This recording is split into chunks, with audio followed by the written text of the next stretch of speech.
வணக்கம். கொடைக்கானலில் நடைபெறும் படப்பிடிப்பில் பங்கேற்பதற்காக கடந்த மே 1ஆம் தேதி சென்னையிலிருந்து தனி விமானம் மூலம் தமிழக வெற்றி கழக தலைவரும் நடிகருமான விஜய் மதுரை விமான நிலையம் வந்தடைந்தார்.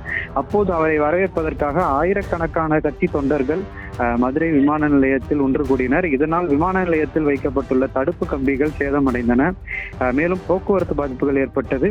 பயணிகள் இதனால் விமான நிலையத்திற்கு செல்ல கடும் சிரமத்திற்கு உள்ளானார்கள். இந்த நிலையில் மதுரை விமான நிலையத்திற்கு வருகை தந்த நடிகர் விஜய் அவர்கள் வருகை தந்ததை முன்னிட்டு அவரை வரவேற்கும் பொருட்டு தெற்கு மாவட்டம் மற்றும் வடக்கு மாவட்ட செயலாளர்கள் தங்கப்பாண்டி மற்றும் கல்லானை உட்பட இன்னும் சிலர் தலைமையில் இந்த கட்சி ரசிகர்கள் சட்டவிரோதமாக ஒன்று கூடி பொதுமக்களின் வாகனங்கள் மற்றும் விமான நிலைய பயணிகளின் வாகனங்களை செல்ல விடாமல் தடுத்தது மற்றும் பொதுமக்களுக்கு தொல்லை கொடுத்தது என பல 3 வழக்குகளின் கீழ் காவல்துறையினர் வழக்கு பதிவு செய்துள்ளனர். செய்திகளை உடனுக்குடன் தெரிந்து கொள்ள உடனே சப்ஸ்கிரைப் பண்ணுங்க.